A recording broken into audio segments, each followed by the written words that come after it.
अस्सलाम वालेकुम। मैं सैयद सरवर चिश्ती अजमेर शरीफ से Tripura. Saffron brigade has virtually declared war on Indian Muslims. चाहे वो बड़ा हो, शाहरुख खान का बेटा हो, या कलीम सिद्दीकी जैसे आलिम दीन हो, या आम आदमी हो, मॉब लिंचिंग हो, हमारी जबान, हमारी तहजीब, हमारे कल्चर पर हमला किया जा रहा है। फैब इंडिया का एडवर्टीजमेंट हो, किसी भी कौम और मिल्लत की अगर आइडेंटिटी छीनना चाहते हो तो उसकी जुबान और तमद्दुन को, कल्चर को खत्म कर दो। तो मुसलमानों, पहली चीज तो आप ये करें कि अपने अपने दुकानों के बाहर और घर के बाहर जो बोर्ड्स हैं, बेशक आप हिंदी और इंग्लिश में भी लिखें और अपनी मुकामी जबान में भी लिखें, लेकिन उर्दू में लिखना आज से शुरू कर दें, ताकि क्लियर कट मैसेज कन्वे हो जाए कि ये कौम, मुस्लिम कौम, अपने कल्चर, अपने तमद्दुन और अपनी जबान को लेकर जाग चुकी है। मुझे बड़ा अफसोस हुआ, अभी मैं लखनऊ गया जो कि मीर अनीस और दबीर की धरती है। वहां बोर्ड्स हिंदी और इंग्लिश में तो थे, उर्दू में नहीं थे। मैं वहां पे ये कह कर आया हूं, बराए करम यहां से इस खेल को शुरू करें और लानत उलमा, मशाइख, पीर और जाकिरीन पर जो आज तक 7 सालों में जिन्होंने आवाज नहीं उठाई है, और आवाज भी उठाई है तो मियानी बकरी की तरह उठाई है।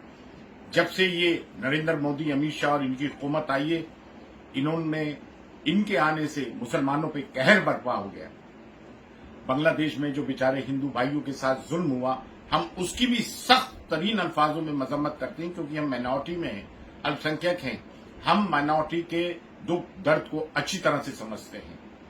लेकिन वहां के मुसलमानों ने हिंदुओं की हिमायत में, उनकी सॉलिडारिटी में प्रोसेशन निकाला। मैं यहां के हिंदुओं से, हिंदुस्तान के आह्वान करता हूं कि हम मुसलमानों पे जो जुल्म ज्यादती हो रही है, आप भाई भी रोड पर प्रोसेशंस निकालें और हमारी हिमायत करें।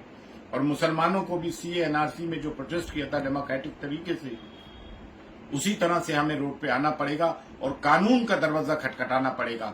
कानून के दायरे में रहकर हमें अपनी आवाज को बुलंद करना पड़ेगा और मसक़ी इख्तलाफात को दफन कर देना पड़ेगा। आपने देखा त्रिपुरा, आसाम वगैरह जहां मारा जा रहा है, गुजरात, इधर उधर, तो क्या मुसलमानों का मस्तक देख के मारा गया?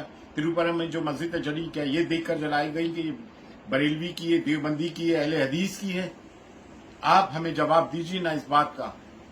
हम तो अल्हम्दुलिल्लाह डे 1 से बाहर गए, हुजूर करीमनाथ से कहीं दरगाह शरीफ के अंदर आता नूर हो या ख्वाजा मोइनुद्दीन चिश्ती की दरगाह का मेन गेट हो, नामों से रसूल सल्लल्लाहु अलैहि वसल्लम का मामला हो, सीएनआरसी का मामला हो, डेनमार्क में जो कार्टून बनाया हुजूर की शान में गुस्ताखी की, हम लोगों ने हमेशा सदा बुलंद की है। बाकी दरगाह खानकाएं आवाज बुलंद क्यों नहीं करती? मिंबर क्यों खामोश है? जाकिरीन क्यों खामोश हैं? और उन मुसलमानों का बायकॉट होना बेहद जरूरी हो गया है जो मौजूदा हुकूमत की आवाज में आवाज मिला रहे हैं। ये जुल्म ज्यादती बंद होना चाहिए। हिंदुस्तान, भारत हमारा एक खूबसूरत मुल्क है, गुलदस्ता है, और जो लोग इसको खत्म करने की कोशिश कर रहे हैं, तो हिंदू भाई भी ये ना सोचे कि सिर्फ मुसलमानों की ही मुसीबत आएगी। नहीं, जब लगेगी आग तो आएंगे कई घर जद में। सिर्फ एक हमारा ही मकान थोड़ी है, इसमें सिर्फ एक हमारा ही मकान थोड़ी है।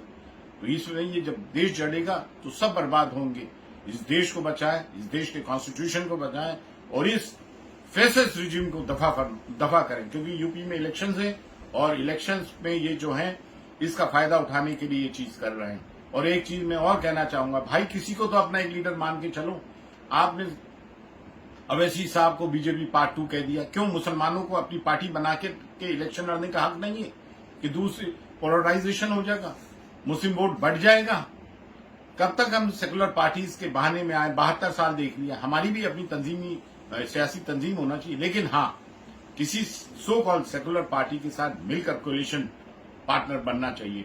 एक जैसा भी सही, एक लीडर तो है जो पढ़ा लिखा है, बैरिस्टर है और सदा बुलंद करता है पार्लियामेंट में मुसलमानों के लिए। मुसलमानों, तुम अपने सही गलत की आज तक तमीज ही नहीं कर पाए हो। जिस पे चाहते हो इल्जाम लगा देते हो कि उस पर आज अभी तक केस क्यों नहीं लगे। भाई वो शख्स असदुद्दीन अवैसी साहब जो हैं, कानून के दायरे में रह के बात करते हैं, और बीजेपी पार्ट 2 नहीं। क्या हम इलेक्शन नहीं लड़ सकते? क्या हमारा सियासी वजूद नहीं होना चाहिए? मैंने तो इतना ही समझा है। मैं किसी का कोई चापलूस नहीं हूं, किसी जमात से मेरा ताल्लुक नहीं। मैं मुसलमानों के हक में बोल रहा हूं। एक लीडर आया, उसका हिमायती बनो, उसका साथ दो, उसकी आवाज में आवाज मिलाओ। मुझे पता है पार्लियामेंट में कौन डिबेट कर रहा है मुसलमानों के हक में। अभी त्रिपुरा के मामले में, असम के मामले में कौन आवाज उठा रहा है। और भाई उर्दू को लिंक लैंग्वेज बनाओ। आज से ये तय कर लो, जितने बोर्ड हैं, कश्मीर से कन्याकुमारी और असम से बंगाल, राजस्थान, अपनी मकामी जबान हिंदी उर्दू के साथ उर्दू में भी बोर्ड लिखें, जरूर लिखें। फी अमानिल्लाह, अल्लाह हाफिज। होते रहते हैं, लेकिन यहाँ पे एक जो चीज दिखी कि पैगंबर साहब पे डायरेक्ट टारगेट किया गया और उनके नाम से नारे लगाए गए और बीजेपी के सीनियर लीडर्स, विश्व हिंदू परिषद के सीनियर लीडर्स डायरेक्ट मॉब को लीड कर रहे थे। और एक और यूनिक चीज यहाँ पे देखने को मिली कि जेसीबी मशीन भी लेके आए थे मॉब में। जेसीबी मशीन का काम क्या है? किसी रैली अगर कोई ऑर्गेनाइज हो रही है तो जेसीबी मशीन का क्या काम है? और आज आप देख रहे हैं कि कोरोना से हमारा पूरा देश जूझ रहा है, जहां पे कोविड गाइडलाइंस भी कोई चीज होती है उनका भी वॉयलेशन किया गया। 4,500 से 5,000 लोगों की भीड़ ने वहां पे जुलूस निकाला, लोगों के घर तोड़े, मुसलमानों की मस्जिद को आग लगाई और पुलिस प्रशासन के सामने ये सब हो रहा था। कितने वीडियोस आपने देखे हैं कि पुलिस ऑफिसर्स वहां पे हैं और उनके सामने ही ये दंगे किए जा रहे हैं और पुलिस वहां पे चुपचाप खड़ी हुई है। इतनी बड़ी रैली को अगर परमिशन दी थी, पहली चीज तो कोई ऑन रिकॉर्ड परमिशन हमें नहीं पता पड़ी। हमने जिससे ही बात करी तो हमें ये बताया गया कि ऑन रिकॉर्ड कोई परमिशन नहीं दी थी। परमिशन नहीं दी थी तो जिसने भी रैली निकाली उनके खिलाफ एफआईआर रजिस्टर्ड क्यों नहीं हुई? रैली को रोकने का काम पुलिस ने क्यों नहीं किया? और रैली निकलने के बाद जब ये दंगे हुए, मस्जिदों को आग लगाई गई और महिलाओं के साथ बदतमीजी की गई, तब पुलिस ने फौरन एफआईआर रजिस्टर्ड क्यों नहीं करी? अभी तक हम लोग ये जानने में नाकाम है कि कितने लोगों के खिलाफ एफआईआर रजिस्टर्ड हुई है और कितने लोगों को पुलिस छोड़ रही है।